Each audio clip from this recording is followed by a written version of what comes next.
Una de las figuras más reverenciadas de la Roma antigua fue Lucio Quincio Cincinnato, un general retirado que salvó a la República Romana de la catástrofe. En el año 460 a.C., mientras el ejército romano estaba cercado y amenazado de aniquilación, Cincinnato cultivaba su tierra a orillas del río Tíber. Ajeno a los vientos de la política, caminaba detrás del arado cuando en ausencia fue nombrado dictador por el Senado por un periodo de 6 meses. La dictadura era nombrar a alguien y darle todos los poderes para poder solucionar alguna situación en particular. Cincinnato se puso su uniforme, organizó un nuevo ejército, derrotó a sus enemigos y en 16 días regresó victorioso a Roma para entregar la dictadura y regresar una vez más a su arado. Cuando tenía 80 años, fue llamado una vez más, pero ahora por el pueblo de Roma, porque los aristócratas querían quitarles sus derechos, y en esta ocasión Cincinnato salvó a Roma de la guerra civil. Desde entonces, cada vez que los romanos pensaban en una figura que personificara la frugalidad rústica, la carencia de ambiciones personales, el patriotismo, pensaban en Lucio Quincio Cincinnato. La ciudad de Cincinnati lleva su nombre precisamente por él. Pero sin temor a equivocarnos, hermanos, podemos decir que los hebreos tuvieron en Josué, hijo de Nun, a un guía aún más grande que Cincinnato. Josué fue un brillante jefe militar, un respetado líder político y religioso que dirigió la conquista y la colonización de la tierra prometida. Era sobrio, modesto, un profeta que después de repartir la tierra se retiró a su heredad en las montañas de Efraín a cultivar la tierra. Gozaba tranquilamente de su retiro cuando a los 110 años fue llamado una vez más, pero no por el liderazgo de la nación o por el pueblo. Fue llamado por una carga insostenible, por una imperiosa necesidad de confrontar al pueblo con la decisión que determinaría su futuro inmediato y remoto: optar por el Señor, Dios único y verdadero, o asumir las consecuencias de cualquier otra elección. Su urgente llamada fue expresada en 3 imperiosas demandas. Veamos, hermanos, cuáles son. Antes, hermanos, de pensar en las enseñanzas de nuestro pasaje, debemos recordar una vez más que el apóstol San Pablo nos dice en su carta a los Romanos que lo que está escrito en la Biblia fue escrito para nosotros, para que por la exhortación y consolación de las Escrituras tengamos esperanzas. Es verdad que hay miles de años que nos separan de algunos de los libros o de los eventos que se narran aquí, pero hermanos, siguen hablando al corazón del pueblo de Dios, a veces de maneras sorprendentes. Hace 8 días comentaba que hace años ya, en una clase de hebreo, mientras los alumnos empezaban a leer el texto, llegó la hermana Betty Saucedo, una hermana de Ezequiel Montes, que ahora está con el Señor ella, se sentó, la saludé de lejos y de pronto empezó a llorar. Yo pensé, debe tener un problema porque ella no venía ese día y menos a la clase, ¿no? Entonces me acerqué, ¿qué le pasa? Dice, hermanos, que me conmueve escuchar cómo hablaban los hombres de la Biblia. Dice, es escuchar un eco de hace 3000 años, las mismas palabras. Y tuve que reconocer que tenía razón, porque la Biblia sigue conmoviéndonos, no solamente por el hecho de ponernos en contacto con mundos ahora inexistentes, sino porque nos pone en contacto con la palabra del Dios nuestro que vive y permanece para siempre. Bueno, de este texto, hermanos, encontramos cuando menos 3 enseñanzas. Josué, a los 110 años, en su discurso de despedida, convoca a la nación y les comunica 3 imperiosas demandas. La primera de ellas es: temed al Señor. Antes de la muerte de Moisés, Josué fue ungido formalmente como su sucesor, para lo cual el Señor le dijo a Moisés: toma, Josué, hijo de Nun, varón en el cual hay espíritu, y pondrás tu mano sobre él y pondrás delante del sacerdote Eleazar y delante de toda la congregación y le darás el cargo en presencia de ellos y pondrás tu dignidad sobre él para que toda la congregación de los hijos de Israel le obedezca. Y él se pondrá delante del sacerdote Eleazar y le consultará por el juicio de Urim delante de mí. Por el dicho de él saldrán, por el dicho de él entrarán, y todos los hijos de Israel con él. Números capítulo 27. Cuando el Señor notificó a Moisés que tenía que ir a su presencia, Moisés tenía que preparar la sucesión en el liderazgo. Y hermanos, esto que parece tan obvio, no lo es en realidad. Recuerdo hace algunos años, en una de las iglesias bautistas más grandes de la Ciudad de México, un líder se despedía para empezar una nueva obra. Pero hay momentos en los que hay volatilidad en las iglesias, hay suspicacias, y que un líder tan fuerte saliera podía ser motivo de sospecha. Así es que fue necesario que el pastor pasara al líder que iba a salir a empezar una nueva obra, orara por él, los diáconos le impusieron las manos, y era una manera muy gráfica de decir: no hay ningún conflicto, nadie lo corrió, no se va por ninguna bronca de ningún tipo, simplemente Dios lo ha llamado a hacer otra tarea, y el hombre lo hizo. En este caso, hermanos, Josué es nombrado sucesor de Moisés de manera muy formal, pero Josué no era un político más, era un estadista. ¿Qué diferencia hay entre un político y un estadista? Un político es alguien que piensa en las próximas elecciones. Un estadista es alguien que piensa en las próximas generaciones. El político puede mentir para llegar a sus aspiraciones. El estadista tiene el valor de decir la verdad, por cruda que sea, con tal que el pueblo se haga consciente. Recuerdo el discurso que pronunció Sir Winston Churchill cuando, previo a la Segunda Guerra Mundial, la Gran Bretaña se dio cuenta que no podían evadir la guerra contra Hitler y entonces buscaron al hombre para la tarea. Winston Churchill era un tipo que tenía la cara y el corazón de un bulldog inglés. El hombre hecho para la tarea. Fue nombrado primer ministro y en su primer discurso dijo: digo a la Cámara, como he dicho a los ministros que se han unido a este gobierno, que no puedo ofrecer otra cosa que esfuerzo, sangre, sudor y lágrimas. Tenemos ante nosotros una prueba de la clase más dolorosa. Tenemos ante nosotros muchos meses de lucha y sufrimiento. Y tenía razón. Los políticos son capaces de dividir para llegar al poder. Los estadistas tienen la capacidad de multiplicar los apoyos para lograr el triunfo del pueblo. Los políticos luchan contra sus adversarios. Los estadistas tienen la capacidad de sumarlos, de sumar su fuerza, la de sus seguidores y de sus adversarios para el bien del pueblo. Recuerdo, hermanos, no lo viví, pero haber leído, en 1964 vino el presidente Charles de Gaulle a México, presidente de Francia, y fue recibido por el que seguramente fue el último presidente querido de México.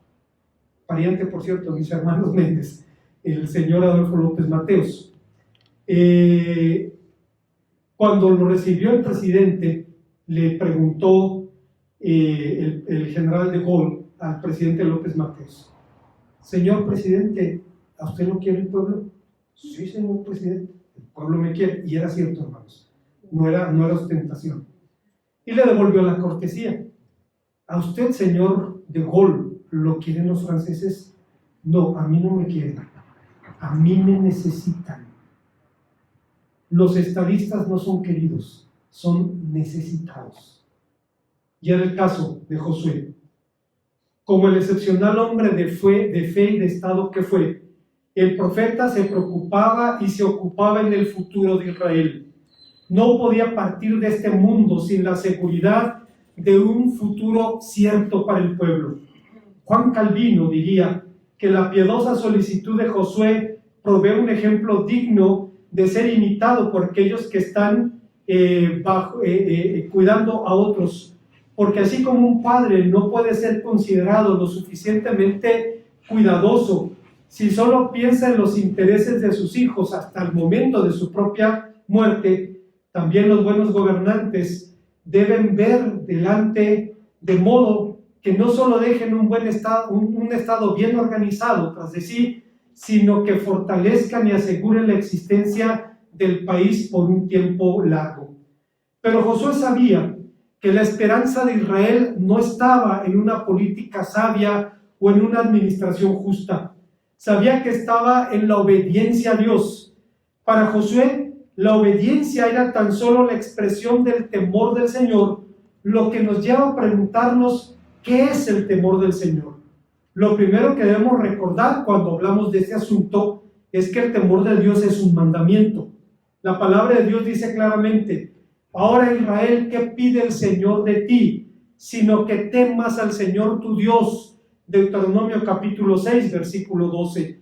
Comentando este precepto, un rabino contemporáneo es argentino, el rabí Isaac Ginsburg, dice: el temor de Dios no se refiere al temor al castigo.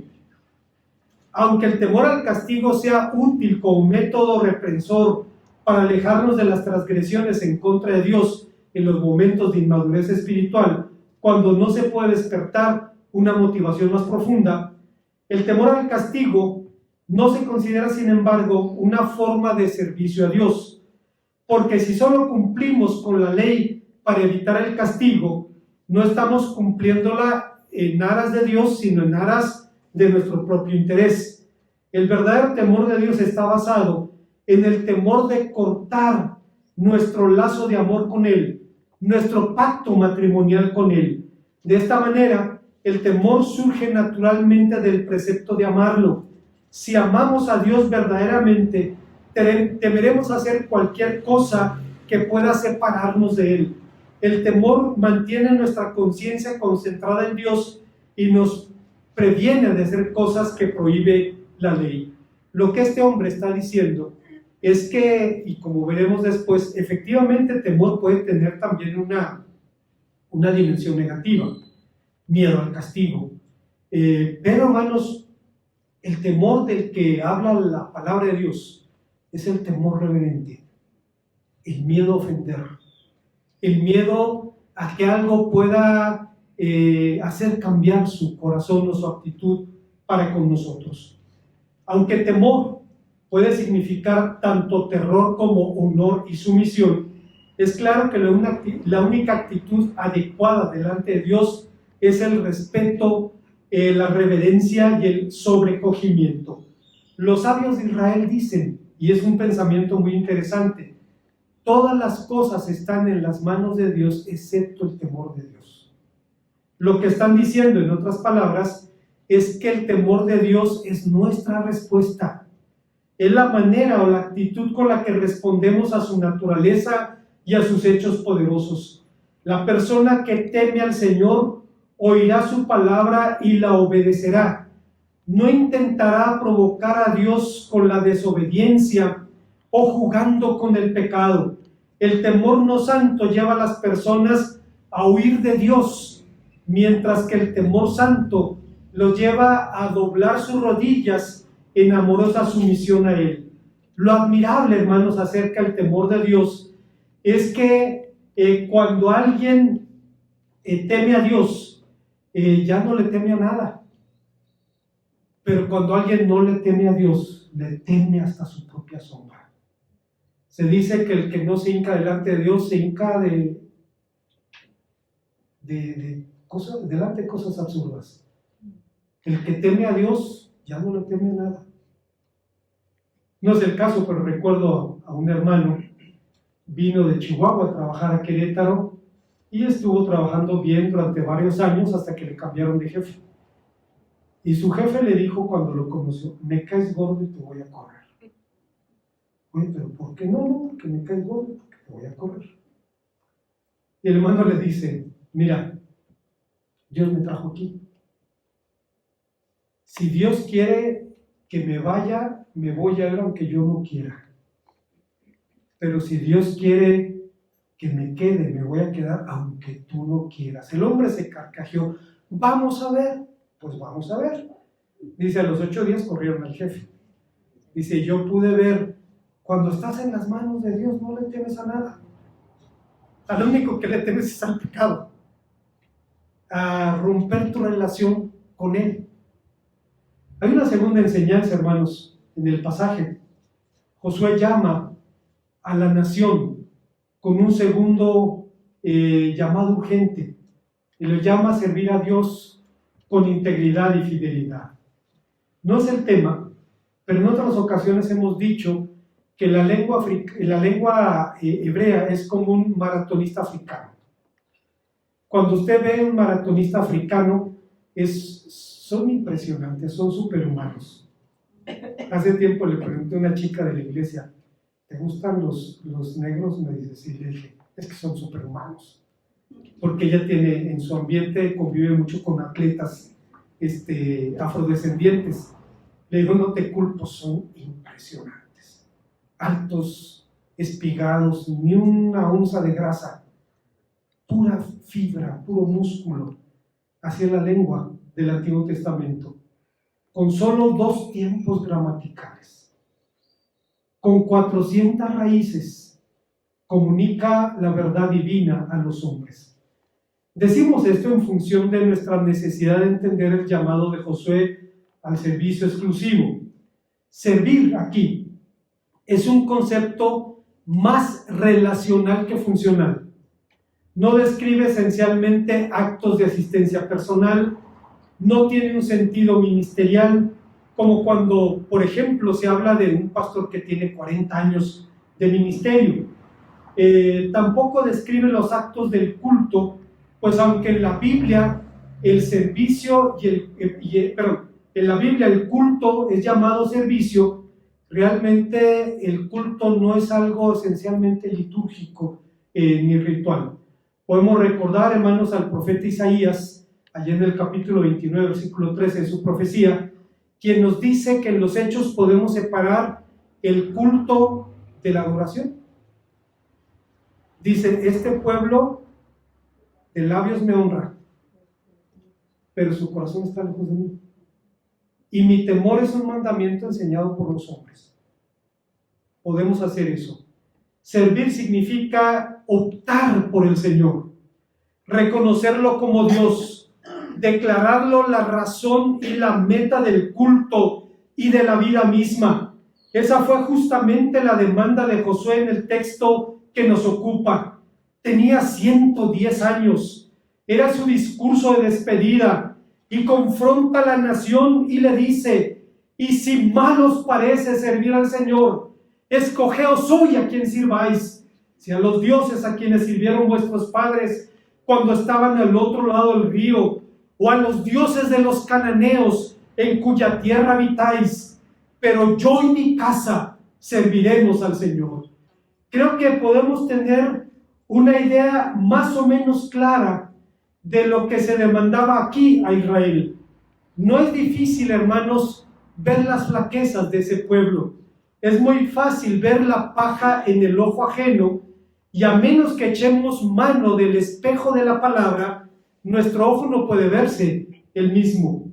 Así que debemos enfrentarnos a una pregunta ineludible. ¿Qué significa para nosotros la demanda de un servicio exclusivo? Más que nunca se hace necesario responder esta pregunta, porque el Evangelio de Jesucristo ha sido suplantado por aquello a lo que el apóstol San Pablo llama en Gálatas capítulo 1, versículo 6, otro evangelio. Juan Stam, que ahora está con el Señor, menciona 5 evangelios que no son evangelios, y hemos hablado de esto, pero solo quisiera repetirlo para tener claro qué significa ese servicio exclusivo. Hay algo que se puede llamar el evangelio dinerocéntrico, en el que los predicadores de la prosperidad se inventaron una supuesta ley de la siembra, malinterpretando 2 Corintios 9:10 convirtiendo una simple analogía agrícola en una especie de ley universal y automática comparable a la ley de la gravedad. Este discurso va de la mano con el culto al éxito y produce una sociedad cristiana basada ya no en el amor, sino en la competencia, cuyos criterios de legitimación son el dinero y el poder. Un cristianismo que predica justificación por logros, ahorita hablamos de eso, que idolatra a los exitosos y ningunea a los no exitosos. Hay la tendencia de, si la iglesia se llena de gente rica y de gente famosa, pues somos una iglesia de primer nivel. Hace años llegó un chico y estuvo en 2 servicios y me preguntó, ¿no hay una iglesia más próspera aquí que el chico? Aquí está el don, córrele antes de que empiecen el culto. Dios te bendiga. Si estás buscando eso, allá vas a encontrar lo que estás buscando. Adelante. No hay ningún sentimiento, ninguna ofensa, sencillamente no predicamos eso aquí. La justificación por logros significa que no importa lo que una persona haga, lo que importa son sus logros. Es un inmoral, tiene 2 mujeres, dejó a la suya, sí, pero es el predicador más exitoso. Y a veces hasta a Dios lo involucramos en nuestras maldades, ¿no? Me decía el pastor de Aroncop, decía un tipo llegó y me dijo hace 8 días, Dios me dijo que deje a mi mujer y que me consiga otro. Y le pregunté, ¿cuál Dios? Pues yo creo que es el Dios de la carne. Me dice, ¿por qué? Me dice, no puedo verlo de otra manera. Si la persona es exitosa, se le puede pasar eso. No pasa absolutamente nada. El evangelio demoniocéntrico, conocido como guerra espiritual, que ve demonios debajo de cada piedra y se enfoca más que en ellos que en Cristo. Interpreta la vida como una lucha contra el adversario y sus huestes. Claro que el adversario es real. Los evangelios presentan numerosos casos de individuos que fueron liberados por Cristo.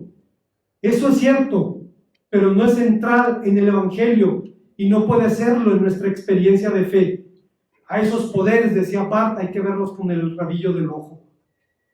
3. El evangelio milagrocéntrico. Los milagros también son importantes en la Biblia, pero un evangelio cuyo énfasis está en los milagros no es el evangelio del Nuevo Testamento. Los milagros son señales, también son parábolas. Ante cada milagro tenemos que preguntarnos qué quiere Dios decirnos con esta señal. El milagro nunca es un fin en sí mismo, ocurre en función del propósito divino de salvación, ocurre donde Dios quiere y cuando Dios quiere. Los milagros son legítimos en su lugar, pero su lugar no es el centro de nuestra fe. 4. El evangelio raptocéntrico. En este caso, la fe se centra en la promesa de que Cristo vendrá a levantar a su iglesia y llevarla al cielo antes de la gran tribulación. Esta ferviente expectativa de la iglesia domina la fe de millones de evangélicos y a veces es su única esperanza. Debo decir, hermanos, que tengo entrañables hermanos y amigos que son premilenialistas, creyentes sinceros, hombres de Dios, hombres de fe, pero la palabra rapto no aparece en la Biblia. Búsquele, no está allí. El sustantivo no está. Un análisis gramatical serio nos lleva a entender que el verbo arrebatar describe el acto que nos lleva a lo único importante, a nuestro encuentro con Cristo. El evangelio raptocéntrico no solo confunde verbos con sustantivos, confunde el mero transporte con lo único que nos importa, y es encontrarnos con aquel, dice el apóstol San Pedro, a quien amamos sin haber visto. Hay un quinto evangelio que no es evangelio, es el evangelio egocéntrico. proclaman un evangelio que tiene un común denominador con los pseudoevangelios, y es su egocentrismo. Proclaman un evangelio de ofertas, ofrecen el oro y el moro, ofrecen sin las exigencias del discipulado, la prosperidad, el poder, la victoria, la sanidad, la profecía, el escape de la gran tribulación y del infierno. Esto no es, hermanos, algo nuevo. En otra ocasión habíamos comentado que hace más de 100 años el prócer cubano José Martí decía de algunos curas de su tiempo lo que puede decirse de algunos pastores y ministerios de nuestro tiempo. Fíjese lo que decía José Martí: ¿qué juicio te harías de un hombre que te dice que te va a hacer un gran bien, que lo tiene en su mano, que sin él te condenas, que de él depende tu salvación y que por negarle unas monedas te niega semejante beneficio? ¿No sería ese hombre un malvado, un egoísta, un avaricioso? ¿Qué idea te haces de Dios si realmente Dios enviara mensajeros así? De un Dios que regatea, que vende la salvación, que lo hace todo por dinero, que te manda al cielo si le pagas o al infierno si no le pagas. A un Dios que es una especie de prestamista, de usurero, de tendero. No, mi amigo, hay otro Dios. Y siempre que leo ese pensamiento de Martí digo que lo viera un revolucionario, que lo entendiera un político. Bien dijo el Señor Jesús: vendrán muchos de oriente y de occidente y se sentarán en el reino, y los hijos del reino serán echados a las tinieblas de afuera. Pero si nada de esto es el evangelio, entonces ¿qué es? John Piper nos ayuda a encontrar una respuesta a esta pregunta, ubicando el origen, el motor y la meta de nuestro servicio. Fíjense lo que dice Piper: el evangelio no es una simple secuencia de pasos, por ejemplo, las 4 leyes espirituales de Campus Crusade o 6 verdades bíblicas de Quest of Joy.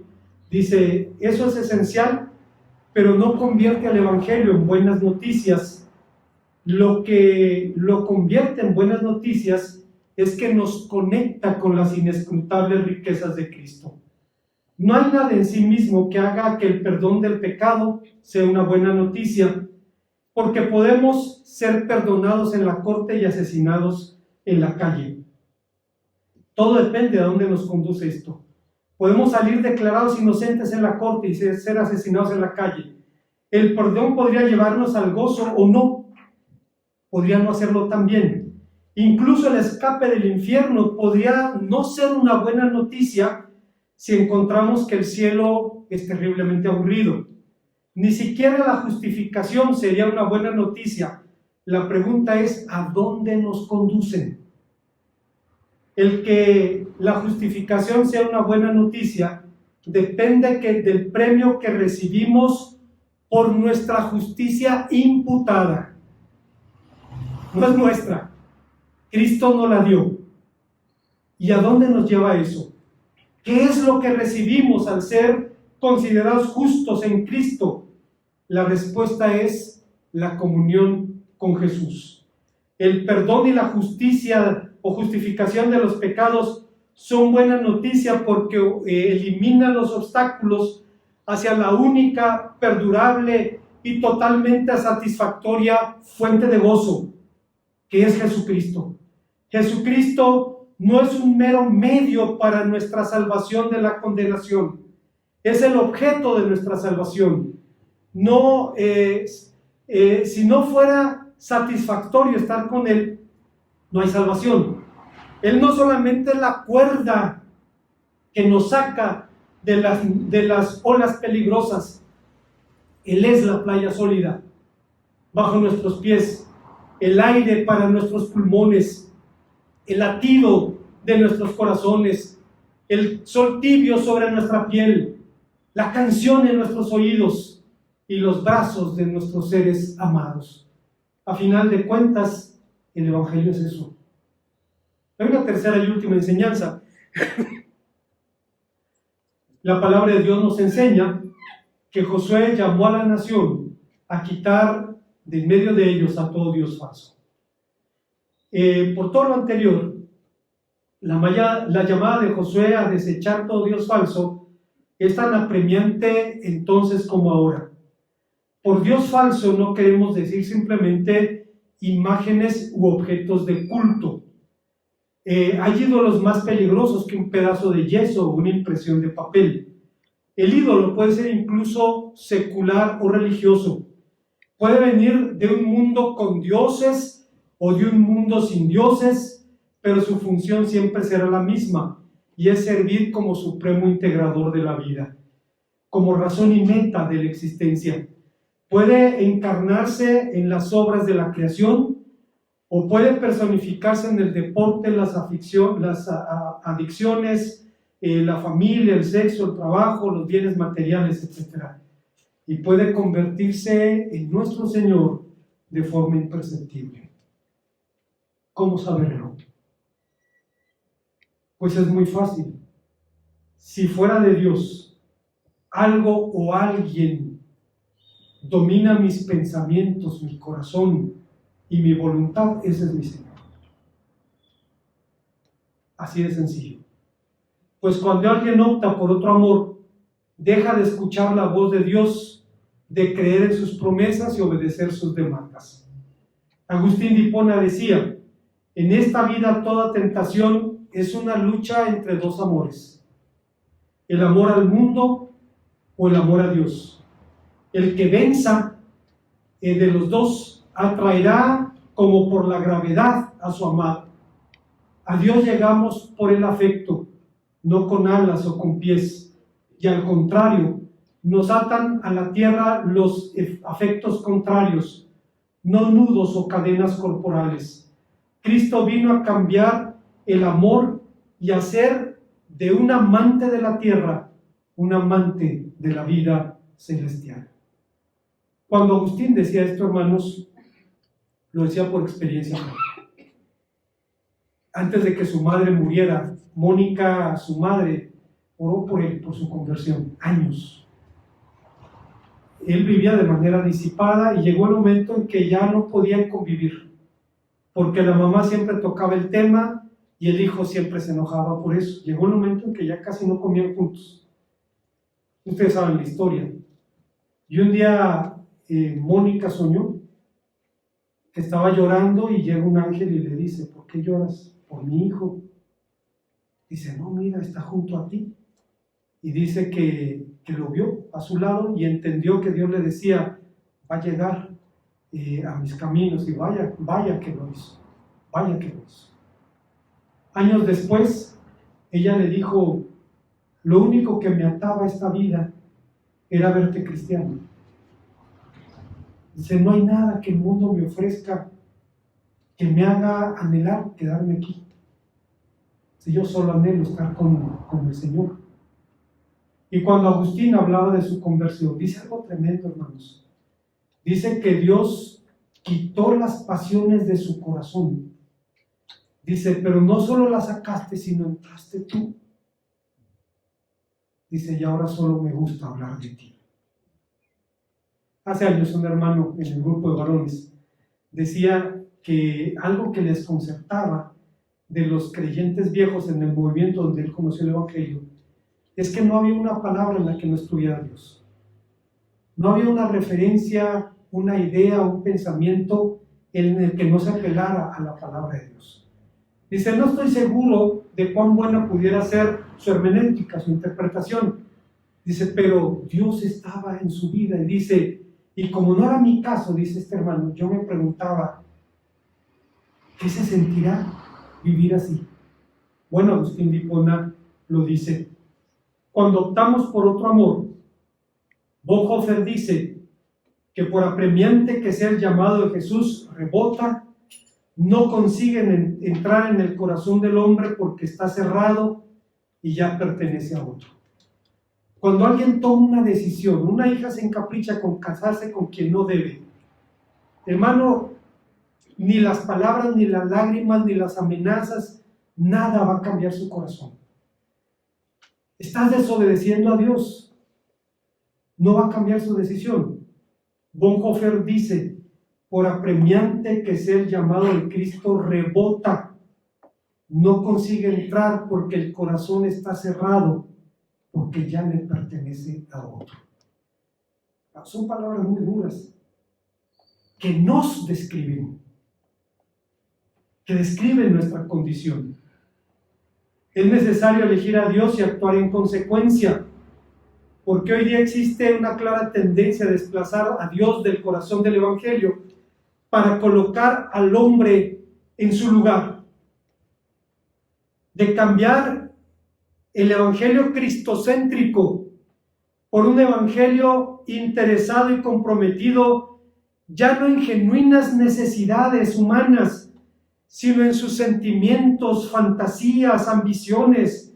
¿Acaso no escuchamos cada vez con más frecuencia: pare de sufrir, Dios te quiere rico, sano, hermoso, próspero, Dios es el patrocinador de tus sueños? Y con los años, hermanos, todos los sueños, pero antes, John Piper, hermano, resume esta tendencia de manera brillante cuando dice: hoy día, como en cada generación, resulta asombroso ver cómo hay una tendencia a alejarse de Dios como el don suficiente del amor de Dios. Resulta asombroso ver cómo rara vez se proclama a Dios como el mayor don del Evangelio. Pero la Biblia nos enseña que el último y mayor don del amor de Dios es gozar de la hermosura de Dios. El mayor y mejor don del Evangelio es que ganamos a Cristo. El don del amor de Dios, que todo lo abarca y aparece reflejado a lo largo del Evangelio, es el siguiente: ver y saborear la gloria de Cristo para siempre. En lugar de esto, hemos convertido el amor de Dios y al Evangelio de Cristo en la aprobación divina a nuestras nimiedades, en esencial al deleite en la idea de que somos importantes. La prueba de fuego de la Biblia, que se centra en Dios y que es fiel al Evangelio, es la siguiente: ¿te sientes más amado porque Dios te considera importante, o porque a expensas de su propio Hijo Él te permite gozar y sentir que Dios es importante para ti? ¿Recae tu fidelidad en ver la cruz de Cristo como la prueba de tu propia valía, o como una vía para disfrutar la valía de Dios? ¿Es la gloria de Dios en Cristo la causa de tu alegría? Es verdad que existen 10,000 dones que fluyen del amor de Dios. El Evangelio de Cristo proclama las nuevas de que Él, al morir, obtuvo 10,000 bendiciones para su novia. Pero Dios es el Evangelio. Ninguno de dichos dones conduce al gozo definitivo si no nos conduce a Dios primero. Si el gozo lo queremos encontrar en la salud, pues le tengo una mala noticia: tenemos fecha de caducidad. Hace poco todavía yo pensaba que ser joven era la forma normal de vivir, hasta que empiezan a aparecer los achaques, hasta que llega el momento en el que descansar te cansa. Despiertas, parece que no dormiste. Esa es la realidad. Esa es la realidad. Si nuestro gozo está en el dinero, pues cuídese, porque hay una crisis económica de dimensiones insospechadas. Si su seguridad está en sus seres amados, son mortales y volátiles. Nuestro gozo tiene que estar fincado en alguien permanente, y solo Dios lo es. Como conclusión, el tiempo de la colonización de la tierra prometida era un tiempo hermoso para ser joven. Eran los días cuando la tierra descansó de la guerra y la nación empezó a edificar su futuro.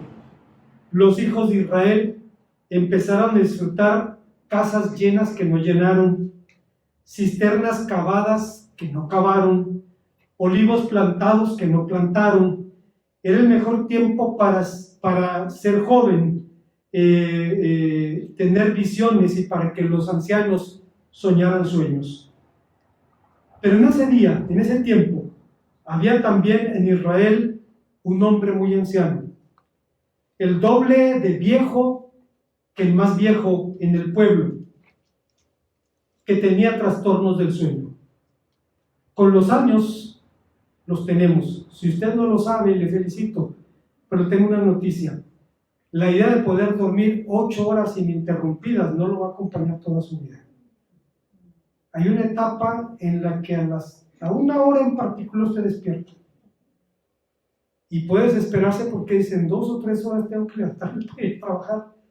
Y no, se le fue el sueño. Pues es un buen momento para orar. Pero hermanos, eso sucede. Recuerdo a Bonhoeffer, no tenía ni 40 años cuando lo colgaron. Y en Vida en Comunidad escribió: la noche se hizo para descansar. Y cuando lo leí dije, tienes razón, pero estabas chavo, compadre. Todavía no llegabas a los años en los que dormir 8 horas es un lujo, un privilegio. No solo por contar con ese tiempo para dormir, sino incluso poder hacerlo. Este hombre tenía trastornos de sueño. Había un sueño que a sus 110 años era una pesadilla. Un día, imagine usted, ese hombre tuvo una terrible pesadilla, un ataque de terror nocturno que le quitó la paz. En su pesadilla vio imágenes terroríficas. Vio al cielo convertido en bronce y a la tierra en hierro para negar al pueblo su sustento. Vio nubes de polvo y ceniza lloviendo sobre los campos. Vio derrotas catastróficas y a los valientes de su pueblo salir por un camino para luchar y corriendo por 7 para escapar. Vio la humillación de los vencidos y la arrogancia de los vencedores. Vio un pueblo azotado por males incurables, atormentados por enfermedades mentales, enloquecidos de dolor.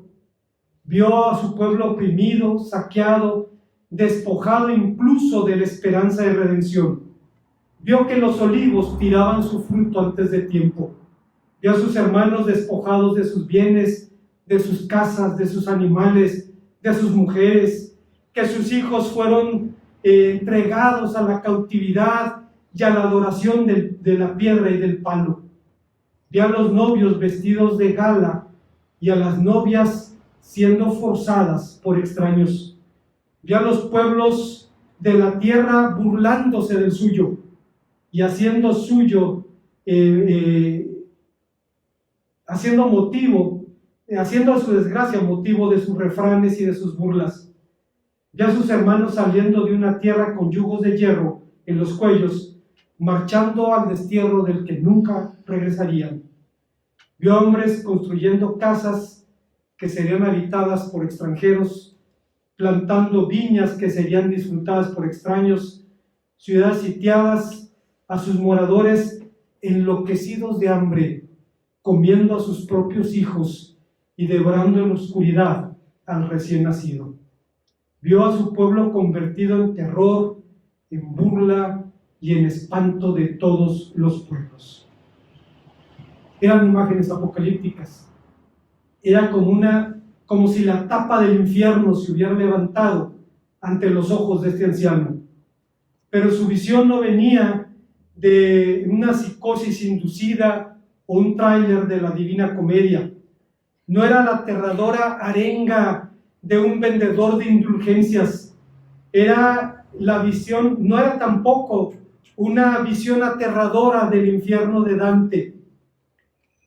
Era su visión, surgía de la palabra de Dios. Estaba plasmada en el libro de las bendiciones y de las maldiciones, Deuteronomio 28.